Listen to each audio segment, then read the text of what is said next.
কলকাতা পুলিশের হাতে যেতেই ভাঙড় থানার পুলিশ কর্মীদের বিরুদ্ধে উঠল তোলাবাজির অভিযোগ। পুলিশকে ঘিরে বিক্ষোভ দেখানো হয়। ভাঙড় থানার পুলিশের বিরুদ্ধে তোলাবাজির অভিযোগে চাঞ্চল্য ছড়িয়েছে। গ্যাসের ব্যবসায়ীকে হুমকি দিয়ে 2.5 লক্ষ টাকা নেওয়ার অভিযোগ উঠেছে।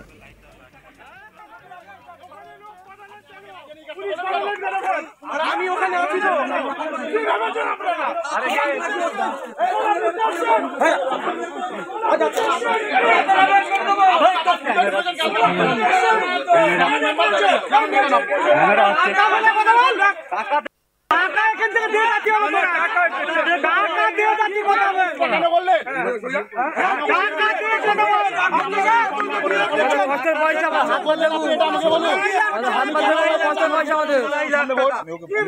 আমাদের কষ্টের পয়সা আমাদের হাতে করে আমাদের খেটে খেটে আপনি এটা করবেন না।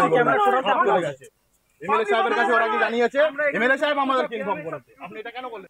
অভিযোগকারী সাইফুদ্দিন মোল্লা কি বলছেন তিনি, কি তার অভিযোগ শোনাবো। নামটা কি জানেন আপনি? আমার থানার পিসি হয়েছি বিশ্বরাজ রায়চৌধুরী। আচ্ছা, তিনি কখন এসেছিলেন? কখন? 12টার দিকে বেলা 12টা। এসে কি বলেছেন? এসে বলেছে তোর ঘরে তালা খোল, তালা খুলে ঘরে অনুমতি দিলে বেআইনি সিলিন্ডার রাখা আছে, সিলিন্ডারগুলো সব সিজ করবে। মানে সিজ করার ভয় দেখিয়ে টাকা আছে? কত টাকা নিয়েছে আর কত টাকা এখনো চাইছে? 2.5 লক্ষ টাকা কালকে দিয়েছি, আজকে টাকা 2.5 লক্ষ টাকা জমা। তো এই টাকা আপনি কি করে জোগাড় করবেন? আপনি তো সামান্য এই কাজ করেন। আমি ধার দেনা করে দিয়েছি কালকে 2.5 লক্ষ টাকা। ভয়ে? হ্যাঁ ভয়ে। আর আজকের ফেরে যে টাকাটা দেবো বউদের ঘরে ডলার চেন বন্ধ দিয়ে দিতে হবে। আর বাকি 2.5 লক্ষ টাকা নিতে গেলে পুলিশকে ধরে ফেলে স্থানীয়রা। তারপরে তাকে ঘিরে বিক্ষোভ স্থানীয়দের। এই ঘটনাকে কেন্দ্র করে এলাকায় ব্যাপক উত্তেজনা ছড়ায়। ঘটনাটা ভাঙড় থানা এলাকার শাক শহর এলাকায়। স্থানীয় বাসিন্দা মোহাম্মদ সিরাজুল তিনি কি বলছেন, এবার তার বক্তব্য শুনবো। আমার এই ভাই, এটা আমার বোনাই হয়, তো ইনি এই সামান্য একটা গ্যাসের ব্যবসা করে। অফিস থেকে মাল নিয়ে আসে, এনে ভোরদিন রিফিল করে, সারাদিন রিফিল করার পরে যা এমটি থাকে, সিলিন্ডার থাকে, ওইগুলো আবার অফিসে ফেরত দিয়ে আসে। তো এই রিফিলের জন্য যেখান দিয়ে ভ্যান যাক গাড়ি যাক প্রত্যেককে মান্থলি দিতে হয়। আবার এইখানে এসে পুলিশ এসে আবার মাসে মাসে মান্থলি নিয়ে যাচ্ছে। তারপরেও কালকে পুলিশ এলো, এসে বেশ কিছু টাকা নিয়ে গেল।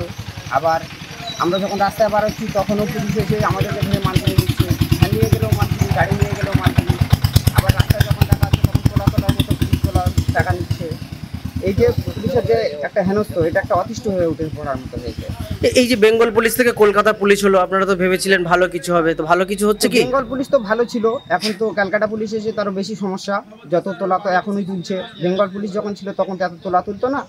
তখন সামান্য কিছু দেখা হলে 10-20 টাকা খরচা দিলে হয়ে যেত একটা পুলিশ, বা যখন আমরা রাস্তা দিয়ে যেতাম তখন কিছু খরচা দিলে হয়ে যেত। কিন্তু এখন তো সামান্য কিছু খরচা দিলে হয় না, এখন মান্থলি চালাচ্ছে, আবার তারপরেও ফের খামচা টাকা দিতে হচ্ছে। কতটা সমস্যা আপনাদের ব্যবসা ট্যাবসা করতে? বিরাট একটা সমস্যা। বা এখনকার ক্যালকাটা পুলিশ কোনো কাউকে তো ছাড় দিচ্ছে না। পেপসিওয়ালার থেকে শুরু করে বরফওয়ালা যা কিছু যে কোনো ব্যবসা করলে তাদের প্রত্যেককে টাকা দিতে হচ্ছে। স্থানীয় সূত্রে খবর, ভাঙড় থানা এলাকার শাক শহরের বাসিন্দা সাইফুদ্দিন মোল্লা গ্যাসের ব্যবসা করেন। টাকা না দিলে গ্যাসের কারবার বন্ধ করে দেওয়া হবে, এমনকি সিলিন্ডার বাজেয়াপ্ত করে দেওয়া হবে বলে হুমকি দেন কলকাতা পুলিশের ভাঙড় থানার এআরও বিশ্বরাজ রায়চৌধুরী। পুলিশের ভয়ে 10 লক্ষ টাকার পরিবর্তে 5 লক্ষ টাকা দেবে বলে রাজি হয় সাইফুদ্দিন। স্থানীয় বাসিন্দা সাইদা বিবি তিনি কি বলছেন, তার কি অভিযোগ সেটাও শোনাবো। আজকাল টাকা নিতে এসছে, আমাদের জামাই এসছে, টাকা নিতে দেয়নি বলে ওরা এক জায়গাতে ডাক করিয়েছে, বলে নিরালা জায়গা আসো। কেন যাবে? কিছু জন্য গরিব মানুষ কি খেতে পারবে না? তারা কি করতে পারবে না? কিছু জন্য তাদের কি বউদের কি গয়না গাড়ি কিনে দেবে? আমাদের কি বার বাচ্চা নেই? আমাদের কিছু নেই? হ্যাঁ, ওরা কেন এরম করে জ্বালাবে? কিসের জন্য? কোন থানার পুলিশ এটা ছিল? এটা ছিল ভাঙড় থানার পুলিশ। কিসের জন্য করবে? গরিব মানুষ কি করে বাঁচবে? তারা দেখিয়ে দিচ্ছে চাকরি করে কি করবে? ধরবে 10 টাকা দাও, 20 টাকা দাও। আপনারা কি চাইছেন এখন? কি চাই? এখন আমরা চাইছি টাকা নিয়ে গেছে, আমাদের টাকা ফেরত চাই। আর এমন করে কেন গরিব মানুষকে কেন জ্বালাবে? কিসের জন্য পরেশান করবে? কিসের জন্য করবে তারা? করবে কেন? কিসের জন্য? আজকাল টাকা মঙ্গলবার বিশ্বরাজ রায়চৌধুরী গিয়ে 2.5 লক্ষ টাকা নিয়ে আসে, যা সিসিটিভি ফুটেজ প্রকাশ্যে এসেছে। বুধবার বাকি 2.5 লক্ষ টাকা নিতে গেলে পুলিশের গাড়ি দেখে বিক্ষোভ দেখান স্থানীয়রা। সাইফুদ্দিনের দাবি, গরিব মানুষ ব্যবসা করে সংসার চালায়, পুলিশ ব্যবসা বন্ধ করে দেবে বলে হুমকি দেয়। বাধ্য হয় 5 লক্ষ টাকা দেওয়ার কথা বলি, হাতে পায়ে ধরে 2.5 লক্ষ টাকা দিই, কিন্তু বাকি টাকা কোথায় পাবো? পুলিশের ভূমিকা নিয়ে ক্ষোভে ফেটে পড়েন স্থানীয়রা। আরও এক স্থানীয় বাসিন্দা আলাউদ্দিন মোল্লা, এবার তার বক্তব্য শুনবো। কি হয়েছে আমি জানি না, সিঁদুড়ির মোড়ে পুলিশ দাঁড়াবে, বাইক নিয়ে গেলাম কি সাইকেল নিয়ে, ভালো একটা লোড গাড়ি গেলে দাঁড় করবে, 10 টাকা দাও 20 টাকা দাও, এরকম হবে কেন? ক্যালকাটা হয়ে ক্যালকাটা কি পুলিশের খাওয়া হয় না নাকি? তাহলে যেখানে সেখানে ধরে ঠেঙাবো খানটা, ঠিক হবে তো? তাহলে থানাটা হয়ে কি লাভ হচ্ছে আমাদের? আপনারা কি চাইছেন?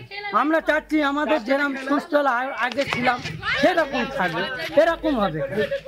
এই 10 টাকা দাও 20 টাকা দাও, বাইক চালাতে পারছে না রাস্তার ঘাটে, এই সিতুড়ির মোড়ে ডেলি নিচ্ছে 1,000 1,500 টাকা নিয়ে চলে যায়, কেন এটা হবে?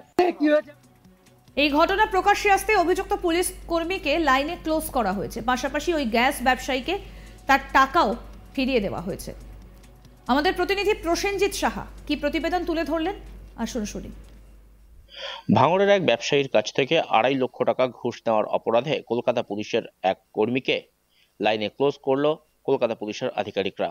স্থানীয় এক গ্যাস ব্যবসায়ী ছিলেন, সেই টাকা অবশ্য দিতে অপারগ ছিলেন ওই গ্যাস ব্যবসায়ী। তিনি অনেক কাকায়, দুজনের মধ্যে রফা হয়। তার প্রথম কিস্তির 2.5 লক্ষ টাকা মঙ্গলবার দিয়ে দেওয়া হয় বিশ্বরাজ রায়চৌধুরী নামে ভাঙড় থানার ওই পুলিশ কর্মীকে। আর সেই টাকা দিয়ে দেওয়ার পরেই কার্যত দ্বিতীয় দফার যে টাকা আরো 2.5 লক্ষ টাকা নিতে বুধবার অভিযুক্ত ওই পুলিশ কর্মী তিনি পৌঁছে যান সালাউদ্দিন মোল্লা নামে ওই গ্যাস ব্যবসায়ীর কাছে। আর সেখানে গেলে এলাকার মানুষজন তাকে ঘিরে বিক্ষোভ দেখায়। তার কারণ, টাকা ঘুষের টাকা সেই ছবি সিসিটিভি ক্যামেরায় রেকর্ড হয়ে যায়। আর সেই ছবি সামনে আসতেই এলাকার মানুষজন কার্যত ক্ষিপ্র হয়ে ওঠেন। তারা পুলিশ গাড়ি ঘিরে বিক্ষোভ দেখাতে থাকেন।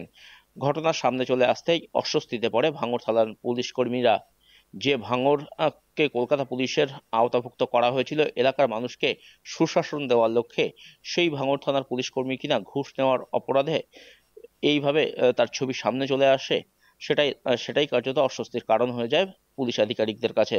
বিষয়টি সামনে আসতেই কলকাতা পুলিশ নড়ে চড়ে বসে। কলকাতা পুলিশের আধিকারিকরা অভিযুক্ত পুলিশ কর্মী বিশ্বরাজ রায়চৌধুরীকে লাইনে ক্লোজ করে দিয়েছেন। পাশাপাশি যে ব্যক্তি সালাউদ্দিন মোল্লা, যার কাছ থেকে 2.5 লক্ষ টাকা ঘুষ নেওয়া হয়েছিল ভাঙড়ের শাকশহর এলাকা থেকে, তার সেই 2.5 লক্ষ টাকা ফিরিয়ে দেওয়া হয়েছে বৃহস্পতিবার। সব মিলিয়ে ঘটনাকে কেন্দ্র করে যথেষ্ট অস্বস্তিতে পড়েছে কলকাতা পুলিশ, এমনটাই মনে করা হচ্ছে। যে ভাঙড়কে এলাকার মানুষের সুশাসন দেওয়ার জন্য কলকাতা হাত থেকে সরিয়ে নেওয়া হয়েছিল, বিশেষ করে বারুইপুর পুলিশ জেলার অন্তর্ভুক্ত। আরও আপডেট পেতে দেখতে থাকুন আজ তাক বাংলার ইউটিউব চ্যানেল, সাবস্ক্রাইব করুন।